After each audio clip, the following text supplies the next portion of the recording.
berdiri.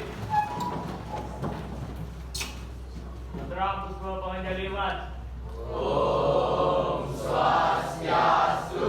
Baik teman-teman, sebelum kita memulai pelajaran pada pagi hari ini, marilah kita berdoa untuk kita masing-masing. Berdoa dimulai. Doa selesai. Beri salam. Selamat pagi, Pak. Selamat pagi adik-adik, silakan duduk. Adik-adik, gimana kabarnya hari ini? Baik. Gimana tadi pembelajarannya? Seru? Seru. Nah, sekarang masih semangat untuk belajar? Jadi kita bakal lanjut pembelajaran kita di biologi sekarang. Adik-adik, kakak mau nanya dulu, hari ini ada yang absen? Tidak. Menginjak berani ya? Iya. Oke, jadi senang sekali rasanya tidak ada yang sakit hari ini dan tidak ada yang berhalangan hadir. Adik-adik, minggu lalu kita sudah belajar mengenai ciri jamur, kemudian struktur dari jamur, dan juga klasifikasi. Sesuai janji kakak kemarin, kita hari ini akan melanjutkan ke materi yaitu peranan dari jamur atau fungi. Adik-adik, kakak mau nanya dulu nih. Sebelumnya, pernah makan tempe? Pernah. Tempe itu terbuat dari apa? Jamur. Apa? Kedelai yang dibantu oleh jamur. Berarti tempe itu adalah dibuat dari kacang kedelai yang dibantu oleh jamur dalam proses fermentasinya. Berarti kalau di sana jamur peranannya positif atau negatif? Nah, kakak mau nanya sekarang, pernah makan roti? Kalau rotinya udah lewat dari kadaluarsa gimana dia? Nah, rotinya bisa dimakan? Berarti kalau kayak gitu peranannya positif atau negatif? Oke, hari ini kita akan membahas itu, yaitu peranan dari jamur, baik yang positif dan negatif. Di mana tujuan pembelajaran kita hari ini, adik-adik dapat mengidentifikasikan peranan positif dan negatif dari fungi atau jamur dalam kehidupan sehari-hari melalui kegiatan diskusi kelompok. Jadi nanti adik-adik kakak akan buatkan kelompok, bentuk kelompok, kakak kasih lembar kerjanya, adik-adik kerjakan dulu dengan kelompoknya, berdiskusi, dan nanti kita akan sampaikan lewat presentasi dan diskusi antar kelompok. Di mana tujuannya yaitu tadi adik-adik dapat mengidentifikasi peranan dari adik-adik udah siap belajar masuk ke kegiatan inti kita hari ini? Siap. Seperti biasa, kakak akan menggunakan ELKPD. Jadi adik-adik nggak nulis lagi di kertas, kakak nggak print kertas buat adik-adik. Adik-adik tinggal klik link yang sudah kakak siapkan dan kerjakan di sana. Oke, sebelum itu kita udah punya kelompok biologi kan? Nah, sekarang kakak minta cari kelompoknya masing-masing tanpa suara dan geraknya cepat. Oke, silakan.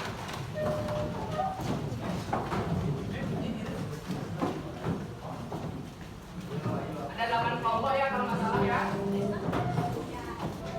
Kelompok 1, kelompok 2, 3, 4, 5, 6, 7, 8. Ya, 8 sana.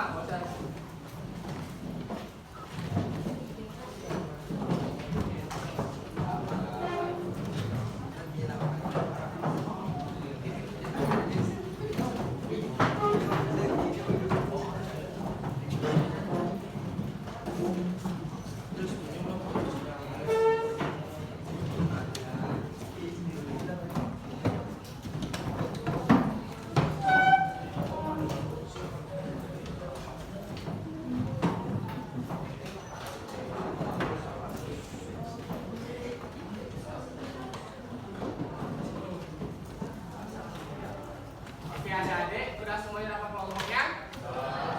Nah, kelompok 1, kelompok 2, 3, 4, 5, 6, 7, 8. Mantap. Jadi sekarang kakak kelas Desta kirimkan linknya sudah? Ya, jadi semua link sudah kami Desta, kakak nggak perlu lagi nge-share ke adik-adik. Jadi kelompok 1 masuk ke link yang 1, kelompok 2 ke link 2 dan seterusnya sampai kelompok 8. Nggak ada kelompok yang masuk ke link kelompok lain. Oke, silakan dikerjakan. Kakak kasih waktu kurang lebih 30 menit mengerjakan. Nanti ketika sudah waktu kakak akan sampaikan. Nanti kita pakai wheel of names untuk menentukan siapa yang akan membahas soal-soal di AKBD tersebut. Silakan. Ya, nanti kalau ada yang ingin ditanyakan silakan. Kita akan cek satu persatu melalui gadget kakak.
Silakan kreasikan seperti minggu lalu, mau diubah warnanya silakan, mau diubah isi icon-icon lain juga silakan, yang penting jawabannya harus benar.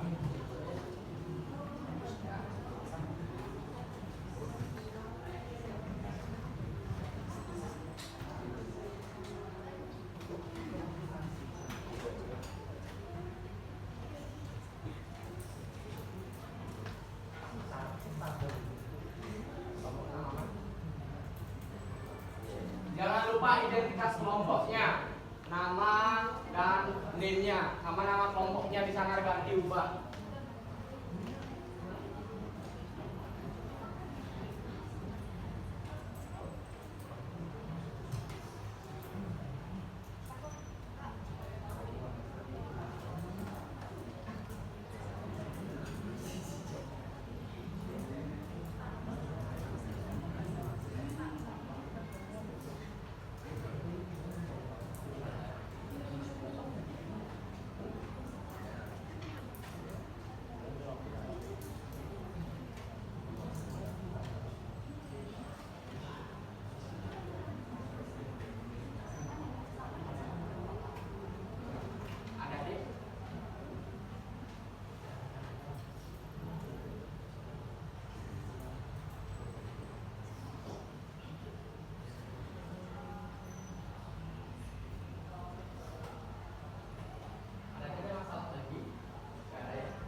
minta semuanya ada.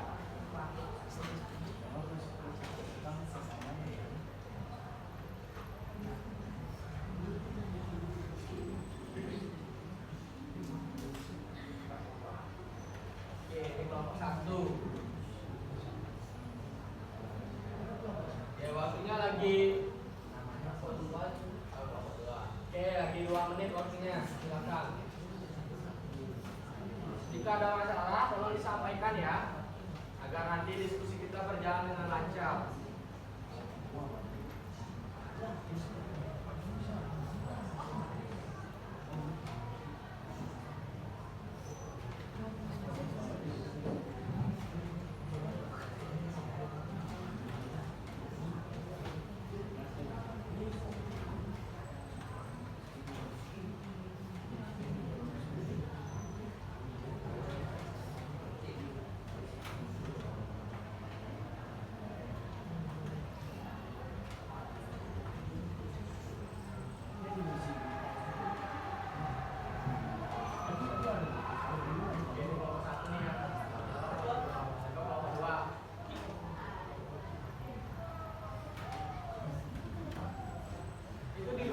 Nama kelompoknya yang di atas gini deh ya, di atas nama warnanya itu misalkan nama kelompoknya.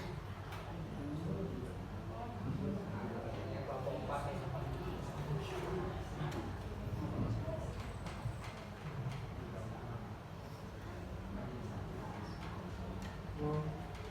Oke, adik, waktunya lagi 1 menit. Mudah-mudahan masuk ke sesi diskusi nanti. Silakan kreasikan sebagus mungkin.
Bagus ya, udah ada PD-nya, udah ada progres semuanya. Adik-adik, waktunya sudah mau habis. Silakan, akan kasih waktu lagi 1 menit untuk menyelesaikannya sebelum kita masuk ke sesi diskusi yang akan kita menggunakan word of names. Jadi acak jadinya nanti. Oke.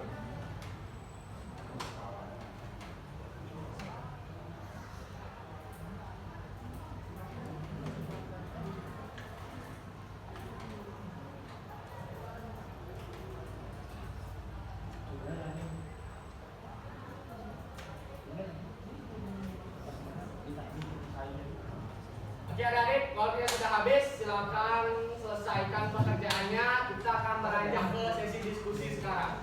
Kelompok 1, 2 sudah? Sudah, 3, 4 sudah? 5, 6? 7, 8 sudah? Sudah?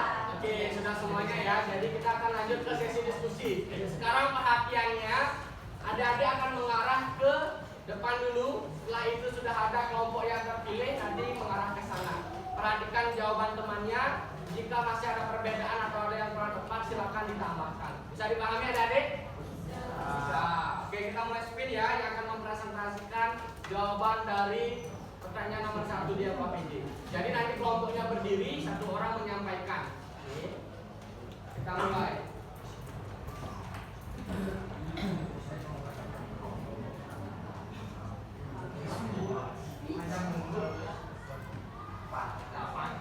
Oke, kelompok 8. Kelompok 8 silakan berdiri, katakan.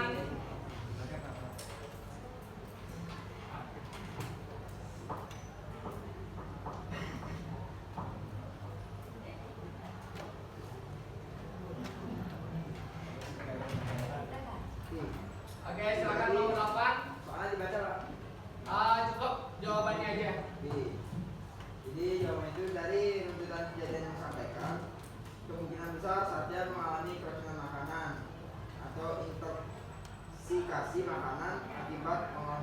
roti yang telah disimpan terlalu lama atau selama 5 hari di dalam kondisi yang tidak tepat. Dalam jangka waktu tersebut, kemungkinan roti telah menjadi tempat tumbuh bakteri dan jamur yang ketika dikonsumsi akan menyebabkan gejala-gejala tersebut. Oke, tepuk tangan buat kelompok 8. Menurut kelompok 8, katanya si Satya dia keracunan makanan akibat roti yang dimakan sudah lebih dari 5 hari dan itu sudah katanya dia terkontaminasi oleh bakteri atau jamur. Sekarang ada kelompok lain yang mau menanggapi. Oke, silakan Ade dari kelompok 4. Bentar deh, KPD-nya katakan.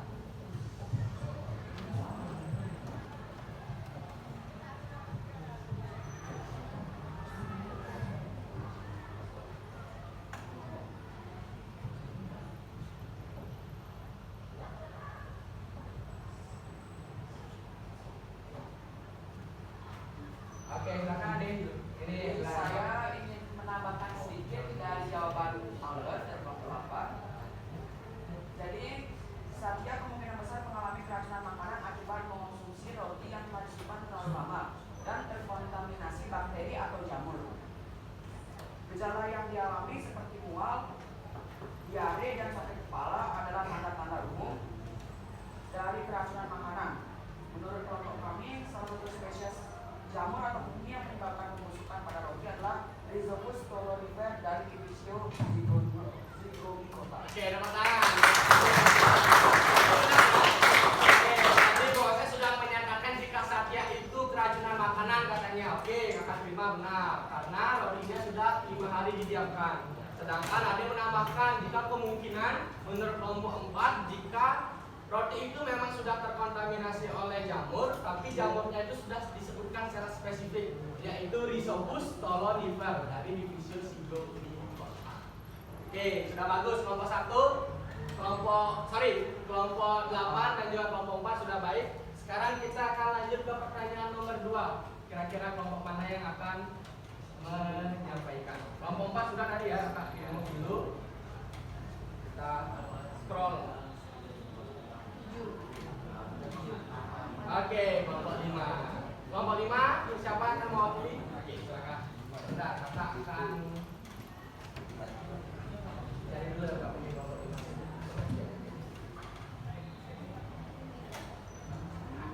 Ini ya? Ini?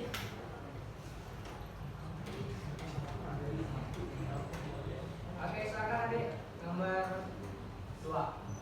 Selanjutnya, menurut kelompok kami, yaitu olivre lebih umum digunakan untuk fermentasi tempe tradisional, terutama di beberapa daerah di Indonesia.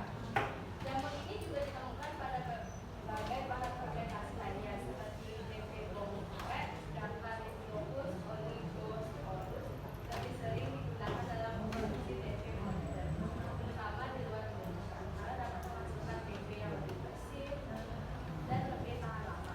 Ini adalah jamur yang lebih spesifik untuk fermentasi kedelai dan memiliki kemampuan yang lebih baik dalam menghasilkan tempe dengan tekstur yang lebih seragam dan konsistensi yang lebih baik. Oke, tepuk tangan buat kelompok 5 ya. Jadi menurut kelompok 5, kenapa Rhizopus oryzae lebih banyak digunakan oleh masyarakat untuk membuat tempe adalah karena itu memang jamur yang paling umum ditemukan di Indonesia untuk membuat tempe. Dan juga katanya dia jika dibandingkan dengan Rhizopus oligosporus tapi bentuknya kurang baik. Jadi oligosporus itu memiliki kemampuan atau dapat menghasilkan tempe dengan tekstur yang lebih seragam dan konsisten. Namun jika di Indonesia kebanyakan masyarakat masih menggunakan Rhizopus oryzae. Jadi memang dari awalnya sudah menggunakan oryzae sampai sekarang pun masih tetap oryzae. Ada kelompok lain yang ingin menambahkan? Oke, silakan kelompok 7 ya. Bentar, Kak, cari LKPD-nya dulu.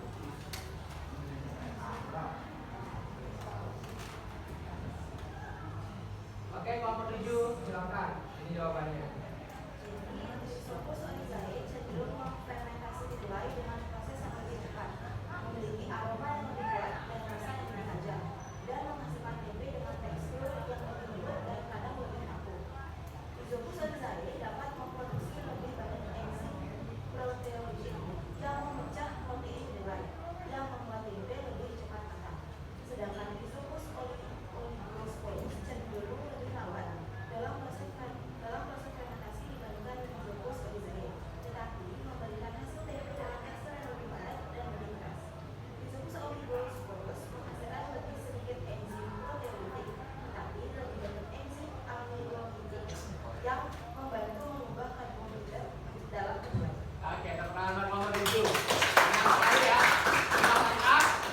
tadi memang dari kelompok 5 sudah menyampaikan jika di Indonesia sendiri secara tradisional tempe itu masih lebih banyak menggunakan Rhizopus oryzae. Sekarang kelompok 7 sudah melengkapinya karena ini tadi di mana Rhizopus oryzae itu dapat memfermentasikan kedelainya itu lebih cepat, kemudian aromanya juga lebih kuat karena di Indonesia sendiri kan orang-orangnya suka dengan rasa dan aroma yang kuat-kuat gitu. Jadi makanya Rhizopus oryzae lebih dipilih oleh pengelola atau pengolah kedelai itu untuk menjadi tempe dibandingkan dengan Rhizopus oligosporus karena dia cenderung lebih lambat untuk menjadikan kedelai itu tempe dan juga tempe yang dihasilkan menjadi lebih padat.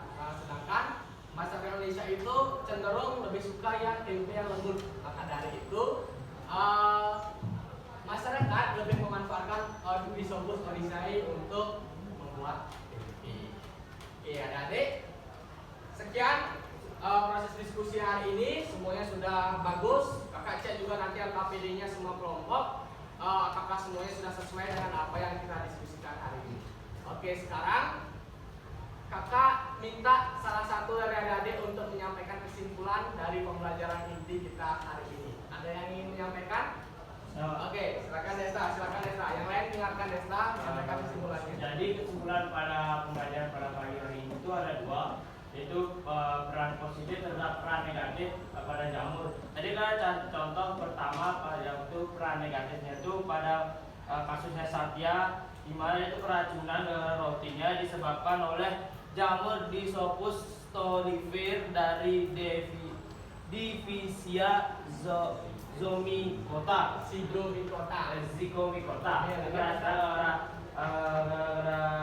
Rotinya dan pada luasan. Ada juga peran positif dari kasus yang kedua itu kayak pembuatan tempe ada di Singaraja menggunakan jamur Rhizopus oryzae. Nah itu kesimpulan yang saya dapat. Oke, teman-teman buat Desta. Nah, sekali ya, kesimpulannya ada yang positif di sana dicontohkan oleh Rhizopus oryzae dan pembuatan tempe, dan juga ada yang negatif yaitu Rhizopus stolifera yang membuat roti itu menjadi busuk. Nah, sekali adik-adik, sekarang kakak minta akses adik-adik semuanya akses link Mentimeter yang akan di-share oleh Desta. Di sana kita akan evaluasi sedikit terkait pemahaman adik-adik pembelajaran hari ini. Oke, silakan Desta. Oke, ada 3 soal adik-adik. Semuanya udah bisa akses? Oke, diklik aja, dipilih jawabannya, di submit. Biar kakak itu tahu kemampuan adik-adik itu sudah sampai mana terkait pembelajaran kita hari ini. Ini masih 0, belum ada respon. Oke, sudah. Udah semuanya jawab nomor 1?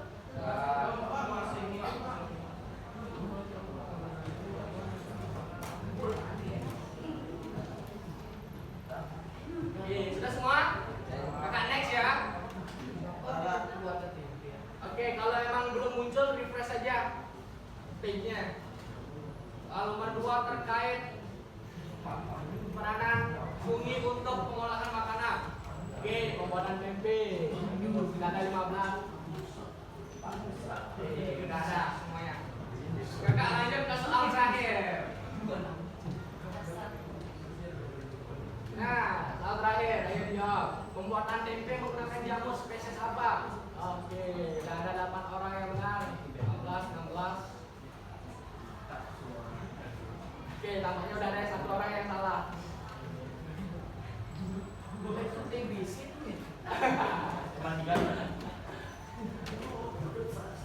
Oke, adik-adik. Nah, bisa dilihat di sini. Jadi segini kemampuan kelas ini dalam menerima pembelajaran kita hari ini. Semuanya sudah di atas 90%. Jadi tepuk tangan dulu buat kita. Jadi adik-adik sudah dapat membedakan mana jamur yang memiliki peranan negatif dan positif. Oke, adik-adik, sebelum kita akhiri pembelajaran kita hari ini, kakak minta sekali lagi untuk adik-adik mengisi refleksi pembelajaran kita hari ini.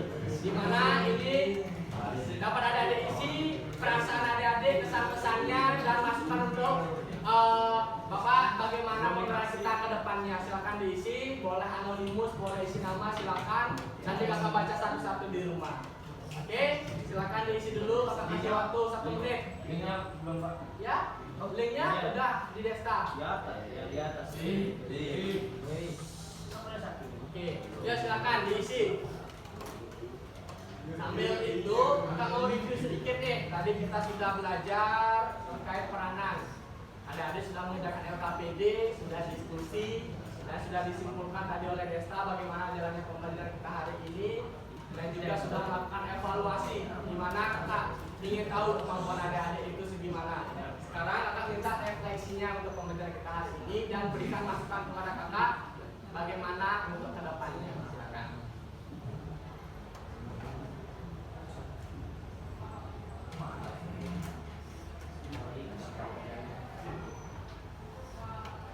Silakan mau anonimus, mau isi nama, realnya juga silakan.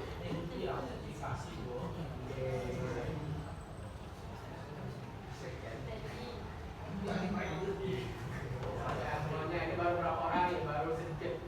Oke, warnanya juga silakan diubah boleh. Itu ada yang pakai warna ungu, ada yang pink. Bisa apa ya? Bisa diubah warnanya. Kembali ya.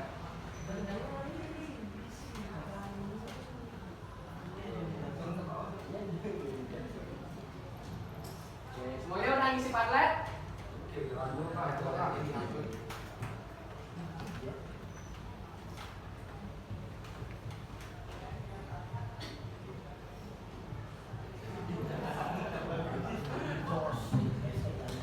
nggak apa-apa. Silakan kalau kesannya disampaikan di sini agar itu bisa menjadi pembelajaran bagi anak ini.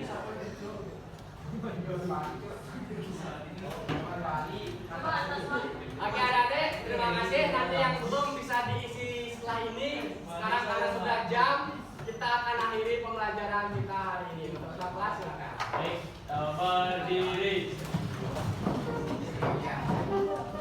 Oke, sebelum mengakhiri pembelajaran pembelajaran ini, mari kita berdoa dan berterima kasih atas pembelajaran yang kita dapat.